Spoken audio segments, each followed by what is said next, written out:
Good morning दोस्त, welcome to my YouTube channel steno dictation zone. आज तारीख 1 जून और आज मैं आपको यहाँ पर दैनिक जागरण समाचार पत्र की संपादकीय 80 शब्द प्रति मिनट और 100 शब्द प्रति मिनट की गति में बोलूँगा। अगर आप हमारे चैनल स्टैनो डिक्टेशन जोन में पहली बार आए हैं तो चैनल को सब्सक्राइब कर लीजिए। वीडियो पसंद आए इसे लाइक करें और शेयर करें। तो आइए दैनिक जागरण संपादकीय स्टार्ट होगी 80 शब्द प्रति मिनट 5 सेकंड बाद।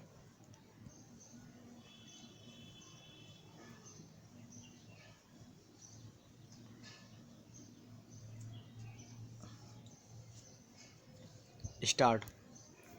लॉकडाउन की पाबंदियां हटाने का सिलसिला कायम करना समय की मांग और ज़रूरत थी।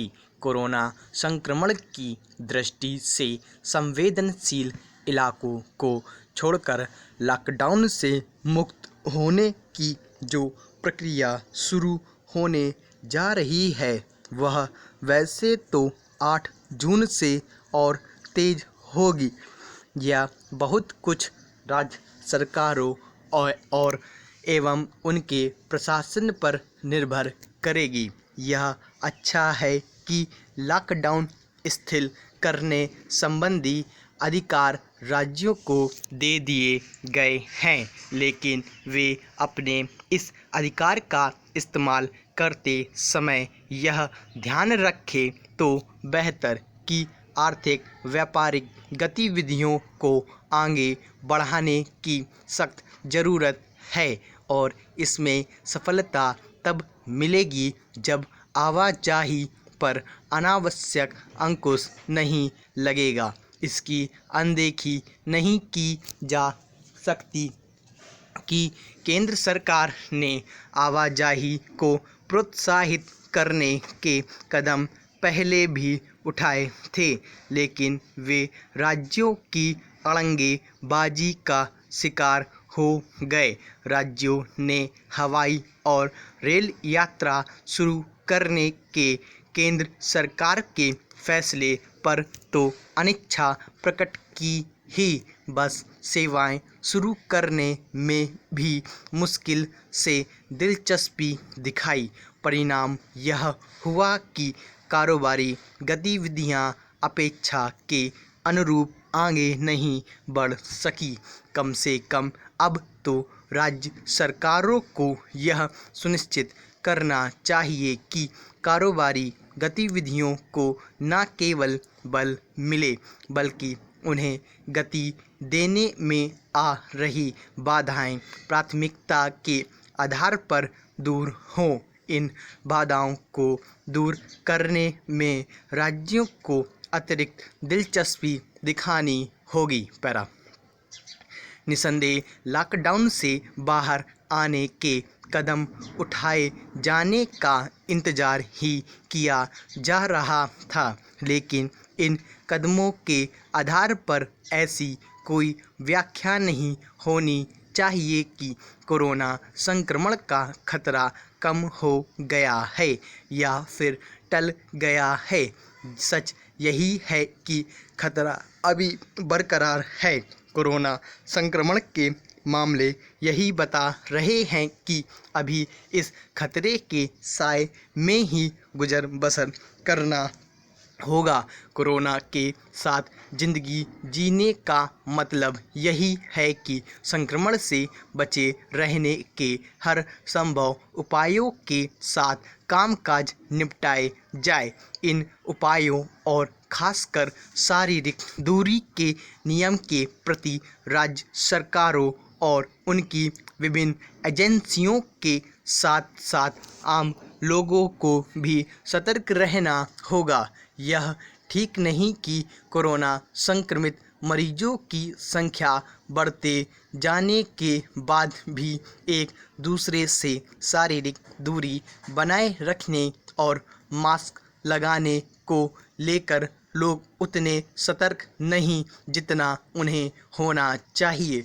राज्यों को भी इसे लेकर विशेष ध्यान देना होगा कि उनका प्रशासन शारीरिक दूरी के नियम का पालन कराने के नाम पर कारोबारी गतिविधियों को बल देने वाली आवाजाही को नियंत्रित न करने लगे।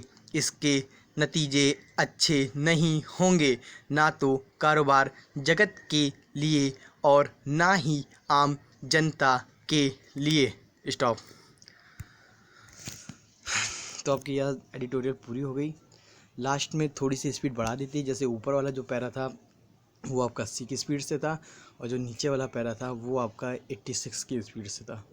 तो आशा करते हैं आप लोगों ने अच्छी तरीके से लिखा होगा। अब आइए ये एडिटोरियल स्टार्ट होगी 100 शब्द प्रति मिनट की गति से।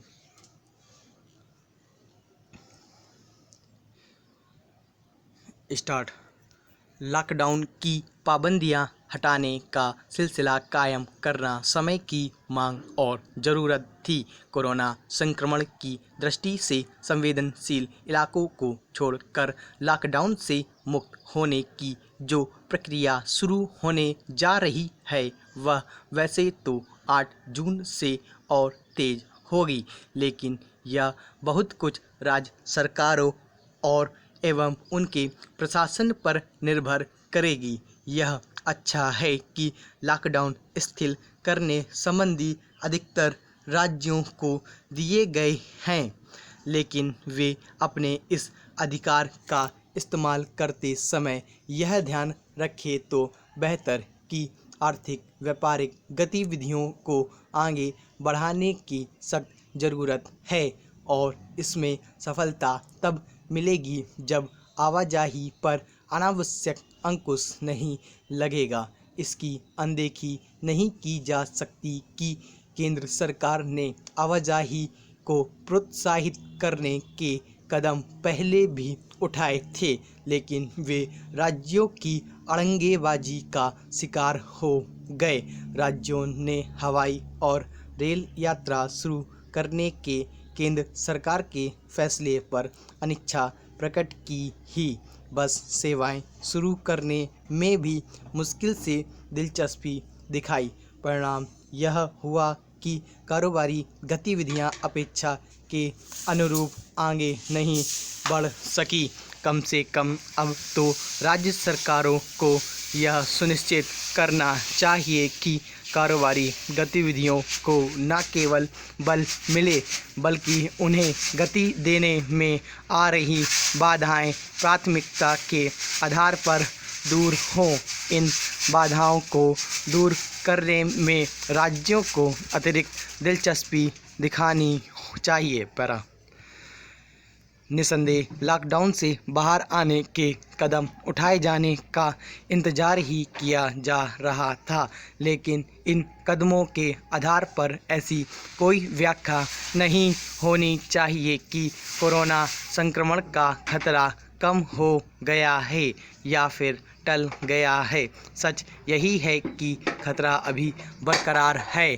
कोरोना संक्रमण के मामले यही बता रहे हैं कि अभी इस खतरे के साए में ही गुजर बसर करना होगा।